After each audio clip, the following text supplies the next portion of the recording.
Si Yvette kasi nakasabay ko sa Metropop. Alam mo, natutuwa ako nung naalala mo pa yun. That was 1997, di ba? 1997. 13 lang tayo. 13 no? 13 lang yung pinakabata sa batch. Grabe. Kaya nagulat ako na nag-sex bomb ka. Sabi ko, ang galing kumanta nito ah.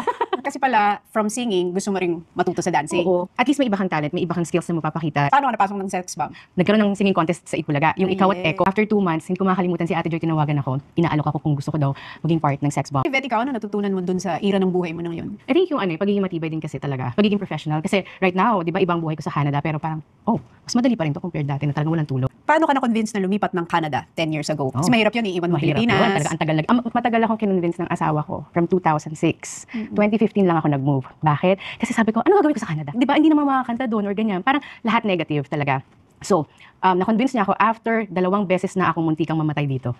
Ay, Ay, bakit? oo. Yung nasagasaan, Nabangga. tapos yung na ectopic pregnancy. So sabi niya, ay, kailangan pumunta ka na dito, sabi ng asawa ko. Tapos yun, nung nakuha na namin yung visa, at talaga, wala pang 1 month, alis na agad. Tapos yun, ang hirap ng buhay sa Canada. Oo. No.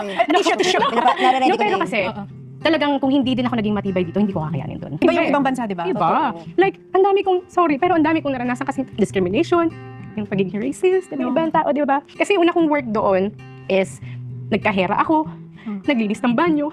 Tapos, siyempre, di ba, walang nakakaalam eh. Kasi, siyempre, di ba, parang tuloy mo na lang buhay mo, ang nakakaintindi lang sa akin yung husband ko. Oo. Tapos sabi ko, ay, ito lang ang sahod. 10 oras akong nakatayo. Oo. Isang kantahan ko lang to mahigit pa. Parang gano'n. Oo. So, ang mahirap doon is nung unang mga panahon ko is yung ugali ko na nagko-compare ako. Which is hindi tama.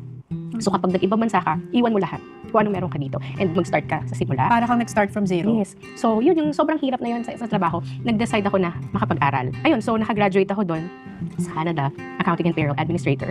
So, yun, medyo simula nun, naging okay na yung mga work, pero hindi talaga may iwasan yung may mga manlalait talaga sa'yo or magda-down sa'yo. Minsan, kapwa mo kalahi or ibang lahi din. Pero yun nga, kailangan mo lang talagang maging matatag sa buhay. Kasi doon ka magiging matibay and pag nag-look back ka kung anong meron dati, ngayon mo sabi mo, I'm blessed.